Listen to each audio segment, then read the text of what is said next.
Hey, hey, how's everybody doing? We're going to have an engaging conversation today. Ladies, the question is, does a woman need a man? To my left, I have the beautiful Michelle Brown. To the next to her, we have Miss Kia Matthews. And then we have my girl, Gwendolyn Kirkland. So we're going to start with Michelle. Take it, and you let us know. Michelle, does a woman need a man?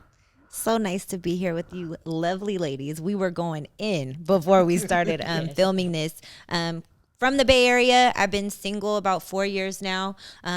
Through the process of healing, growing, just being on that journey of, do I need a man? And honestly, had you asked me about 20 minutes ago, I would have said need. But I love that we got into conversation because I'm big on defining things.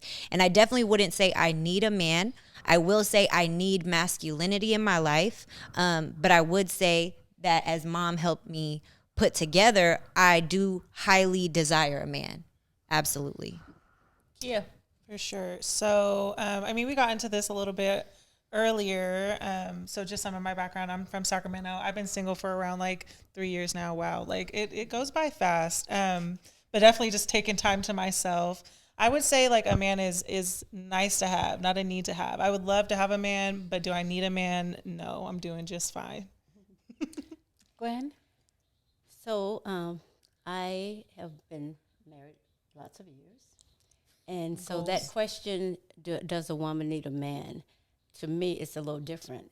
In my situation, it's a little different. So the question for me would be, after all this time, do I feel like I need, a man? And so I have always been independent, but I've been independent in a marriage, not to myself, not whatever, independent, not cooking, not being a wife, not being a mother, been all of that in this. So do I need a man? At this point, I have one, and I don't know as for his need. I'm in a relationship, and I'm doing what I need to do to be a wife. So I don't know if that's a question for me at this point. Interesting. So, my take, I have been actually single and celibate for over 21 years. And it's not necessarily that it was a drive, ladies. It's not necessarily that it was a goal. It's not necessarily that I swatted things away like a fly. It's just been my truth in my journey. Kia has, and even Michelle has, we have had conversation talking about understanding your worth. So I am a businesswoman. I am an author. I have been taking care of myself. There are days and moments. I think I'm in agreement with Michelle when she said, not as much as needing, but the desire of. There are days sometimes, ladies, when I'm tired, and it would be so nice if I did have that male thought process, right? That male that could come in and would say, you know what, babe, I got this. Go ahead, sit back and just chill. That is an actual desire that I have. Yet, having said that, if that does not become my truth, I'm good with where I'm at and what I'm going through. Because I said to you ladies that one of the things God has done for me is he has provided along the way everything that I need, so that instead of allowing a piece of man to be better than no man, or for me just to have somebody because the desire to need somebody, he's positioned me where I'm able to wait for that if that's what he has, and be okay during the process. Michelle, we were talking, and part of also some of the conversation that we were having was we were talking about that that male figure, and we were talking about a woman identifying and establishing her worth. So you said you've been single for 4 years. Kia, you said 3 years. I have 21. Gwen's been married for decades. And that's with love, obviously, and she's done that. And yet each of us have our own different walk, our own different journey, right? Our own different expectation, our own different experience. There is not a right or wrong answer to this, right? Because it becomes your truth. We were talking about establishing your value. So, Michelle, talk a little bit, because you're just very passionate about, understanding both sides, right? Yeah. Understanding that, oh, no, I want to add this. So we decided we if we needed, we talked about, was it important could one man, right? Could one man fulfill all of our needs, or should you have a side piece, you know, and another side piece, because it's not possible for one man to meet all of our needs? Michelle, your thoughts? I definitely think no one person can ever fulfill all your needs. And I do think that that's the importance of understanding what your non-negotiables are within that relationship. Because as we all talked about, there's several different kinds of relationships. And in those relationships, I'm going to need different things. And so when you're talking about a marriage relationship, you have to establish what are the non-negotiable things. And as I mentioned before, we're talking about 3 to 5 things. Like, you can't have a list of 30 non-negotiables that you need to have in this relationship. And you can, ladies, you absolutely can, and I wish you luck on that journey of finding a man, meeting all 30 of those non-negotiables. But I think that once you establish those non-negotiables, if he can meet those needs, then everything else is negotiable, because no one's going to be perfect. I'm not perfect, and I would hope that he's not expecting me to fill every need that might possibly come to him, but that he has made it clear of what he does need from me as a wife, and that those are things I believe that I can give to him as well. You know, and I'm curious, like, you being married for so long, like, how's your husband, so I'm assuming, like, initially he met your non-negotiables, but over the years, has he always met your non-negotiables, or has there been times where that's, like, wavered throughout the years? So I'll say this. So when it's just like when you first get married, right? So it was like, oh my gosh, you know, you're all excited. And yes, at that point, yes, right? Mm-hmm. It's like we're getting married. As far as meeting, I never look for him to meet all my needs. I have friends, and so I'm going to go back to what you said. I don't want a man. I don't need 3 men. Because what am I going to do with that man? Yeah. First of all, I want to be, 1 is enough. Okay, yeah, right. I don't want 3. I don't want to deal with 3 personalities. I don't need all that. A man, I don't think that a man can be everything. You don't need him to do everything. You know, how many men you need? Yeah. So for me, I think that if you have friends, just like you were saying, if you have friends, if you have people that's not, you have foes, and they provide something you need. They some conflict, you know, and so you learning how to do that with foes too, right? And you have other people in your life. You have work. You have interests. You have all that. So I don't expect a man, and I don't think we should expect a man to bring everything you need. You know, there's some main things that they need, and you know, and. And I mean that they bring, and there's some, and then people change. Let me be clear. Yeah. Over the years, they change. You need to think about that. Is that change, and you change in this relationship, and as you see, and as time go on, you change, they change. You have a desire for different things. They have a desire for different things. They stop doing some things. You stop doing some things. They start doing some things. You start doing some things. Am I willing to stay and do and we grow together? So now you're just reinventing that whole time. You're not going to be the same person in 10 years that you were. It's not the same relationship. Mm-hmm. He may have nurtured you, treated you like a queen, and then now he just sit and watch TV and just, hey, can you hand me a cup of whatever? In 10 years, he may not. He may not have been that nurturing kind at the beginning, and he may turn into that. Mm-hmm. So basically, are you willing to live with and grow with and change with what he turns into? So that's all I can say. You know, for I talk about the wedding vows, and I watch these different shows, and I don't like when people write their own vows, because I don't think that the vows really constitute lifetime, right? I agree. So when the wedding vow said "till death do us part," through rich and poor, that means really right through anything that you encounter that you're in this for the end game, right? So when you say, "I'm going to be your best friend," "I'm going to make you laugh every day," you know, "I'm going to be." It's not leaving room for what you're suggesting, Gwen, that there is change, that there is growth. I think becoming dealing with our non-negotiables are newer. It's a newer thing, right? Who really had the conversation with us to put our standards? One thing I will say that my mother did, and I always share this one story that my mother said to me, is she said, "Don't do what you're not willing to do forever." Mm-hmm. She said, so if you want to fix breakfast in bed, do it on a Saturday. Do it every now and then. But if you do it every day, and now all of a sudden, as you're saying, 10 years later, you're no longer interested in doing it, he's feeling some kind of way because now you're not doing it, you know, over that. Now you're not doing breakfast in bed anymore. So I think the biggest thing about what is the sufficiency of the relationship is always communication, right? being ever intentional in each other and having the conversation. Kia, you said when you go out, you kind of know whether you're even going to have that second date, that you go out because you know your value, you know what you're looking for, and you engage in the conversation. You're there now. I think it's great that we're having this conversation, you guys, because I would love for those who are 18 and 19 to be thinking this way. Absolutely. Not wait till they're 30, 40, 50, 60 and say, you know what, this is where I'm at. These are conversations we did not have, right? My mom didn't, except for that, my mom didn't have that conversation. I watched things that my mother did, and I used to tell my father, she a keeper, because I'd have divorced you a long time ago.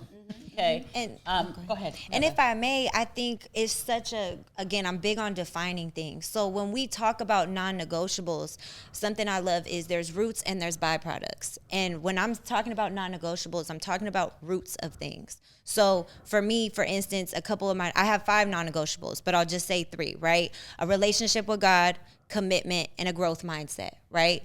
The other is health and transparency. So these are roots of things. So I agree with Mom because commitment is going to look different.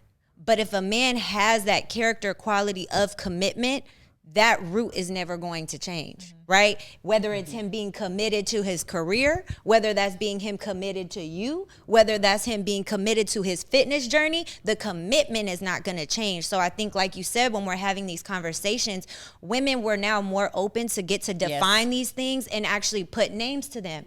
And also, the definition of marriage has changed, right? Like when you first got married, it wasn't getting all this time to decide what my non-negotiables were, and I have all these options as a woman, and so it is going with the times 100%. of defining for yourself, what is marriage? Have I found someone that also defines marriage the same as me? Because we can't have 2 definitions of marriage getting into 100%. this, and then deciding, okay, what are the roots, and those are your non-negotiables that I'm sticking to. Because like you said, breakfast in bed or him being, nurturing or romantic, that's going to change. Now, if your non-negotiable is romance, hopefully he's displayed that across the board and that wouldn't change. But you can't expect that those things wouldn't change with time. And even then, on your non-negotiables, there's got to be some timeline, right? So if romance is my non-negotiable, it's not every single day and every single minute, Right. So I think that we have to do it in realism, right? So the realism is that, you know what, I know she likes roses, Yeah. So I'm not going to just wait for Valentine's, but I'm just going to send her roses sometimes. Yeah. So it's just a conscience, but it's also the same consciousness of us as women towards the men, right? Yeah. So if I have my non-negotiables, what are his non-negotiables? Yeah, right. You want some similarities. There may be some differences. I may like chick flicks. He may like knock 'em down robot, kind of stuff, right? There needs to be a compromise, right, that sets in where sometimes he comes to the chick flicks with me and sometimes I go there to that. And I think that's where the balance comes in, because as you guys are saying, we can't be everything. And I'm in agreement. I don't want to be everything. I want to have time where I get together with my girls and we go and we have dinner and we go places and we do things and we talk about things. There's a difference. I want the man in my life to have his own friends. To go out and see them and hang out with them and do some things so that we have even something to come back together with, right?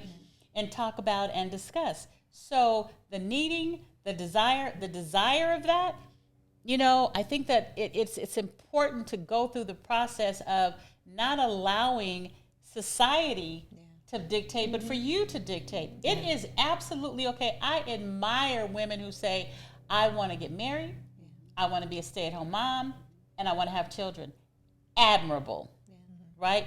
A totally admirable. So there isn't a right or wrong. Yeah. There isn't a, Angela Lee, I can bring home the bacon fried up in a pan and never, never, never let you forget your man. If that's your truth, then simply own it. Let's just not be a victim and be victimized, as opposed to be able to say, choices. You ladies have said it's all about choices. Kia, you mentioned it's a choice. Yeah. It's a choice. It's a choice in life. So what are my choices? Michelle, you said we used an example of choices that we make, and a guy who comes in our life, and I have a non-negotiable, and my non-negotiable is monogamy, right? Yeah. That's a non-negotiable for me. I'm dating somebody that says, I can't get with that, okay? And then in the course of the process, I'm still pursuing the person who's told me that I can't be monogamous, but I want monogamy relationship. That's choices that are being made. So when the rubber meets the road and she's crying to her friends, who's really the person that made the harmful choice in their life. One more time, the question, the specific The question. specific is if the woman has that we have to make choices. Yeah. And the example, and we want to even dwell on this because sometimes we really are with somebody we know don't meet our non-negotiables. Oh, yeah. We're choosing to stay with somebody who doesn't, hoping There you go. that it's going to change. Hoping that the longer I stay with him, it's going to get better. Yeah. He's going to start becoming this person. And is that a healthy place for a woman to be, trying to change the man that she is with to become what she wants?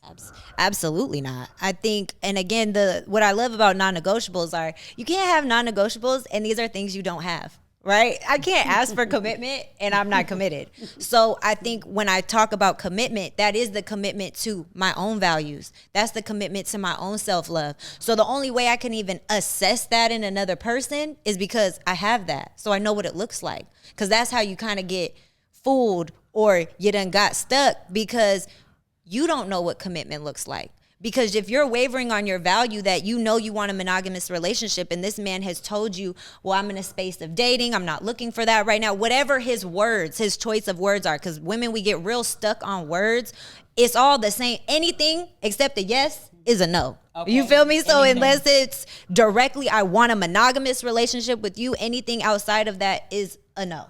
And so I think when you can be clear and stick to what it is that you want and allow yourself that you don't need this man, you don't need this relationship or to change him or hope for the future, and you can go about your life and actually be open and receptive to the man who is, then you're not going to find yourself in that compromising position.